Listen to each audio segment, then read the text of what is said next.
Vasara ir pateicīgs laiks ārstniecisko augu vākšanai. Tūdaļ jūs redzēsiet, kā no tiem gatavo zāles.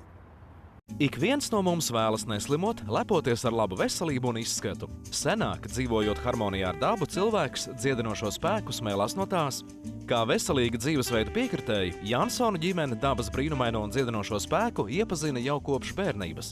Tā bija laba motivācija, lai pirms 20 gadiem vaļasprieku apvienotu ar biznesu un uzsāktu ražot populāro imunitātes Salvio augu tēju. Man un manam vīram to ir iemācījuši mātes, ja? Mūsu mātes, ja, kas ir no bērnu kājas mūs dzirdījuši ar zāļu tējām, ja, ikdienā, ja, un līdz ar to mēs kā bērni augām un neslimojam, ja, un tāpēc mēs tā laika gaitā vērojam visus ārējos apstākļus un saprotam, ka tieši šie augi un šī dabas vērtība ir tā, kas mūs var uzturēt pie dzīvības. Uzņēmuma Salvija īpašniece Jāna Jansone teica, ka arī laukos var atrast nodarbošanos, vajag mācēt tik saskatīt. Meža aveņu un piparmētru tēja, Salvio augu maisījums un citi uzņēmuma radītie produkti šobrīd top Bauskas novada Īslīces pagastā. Lai arī Salvio augu maisījumam jau ir 20 gadu, paaugstinot konkurētspēju tirgū, tā iepakojums ir mainījies līdz laikam.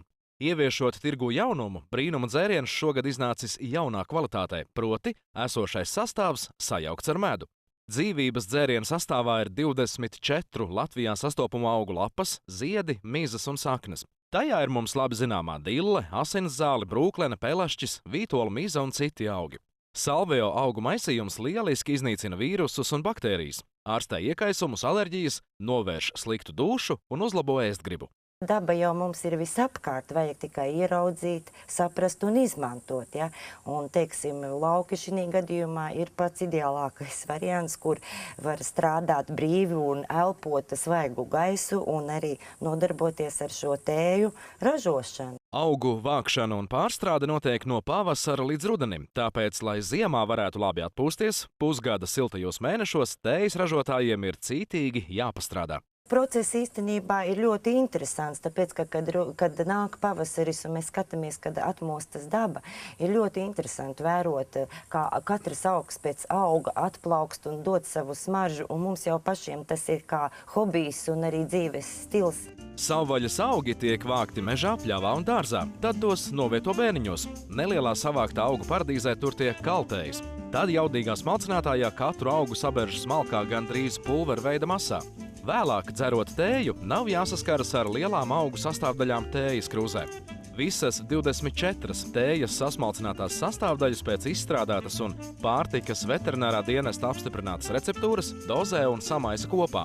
Uzbērumu fasē nelielos tējas maisiņos, vai arī pēc jaunās receptūras sajauc kopā ar medu un pilda mazās 140 gramīgās prezentablās burciņās. Tēja nonāk visos aptieku tīklos Latvijā un 3 Rīgas veikaliņos. Salvio augu maisījumu novērtēja un pazina jau PSRS laikā, un tā popularitāte savulaik atzīta arī Kamčatkā un Ukrainā. 1 līdz 3 tēkarotas dienā ir optimālā deva, lai izietu imunitātes stiprināšanas kursu.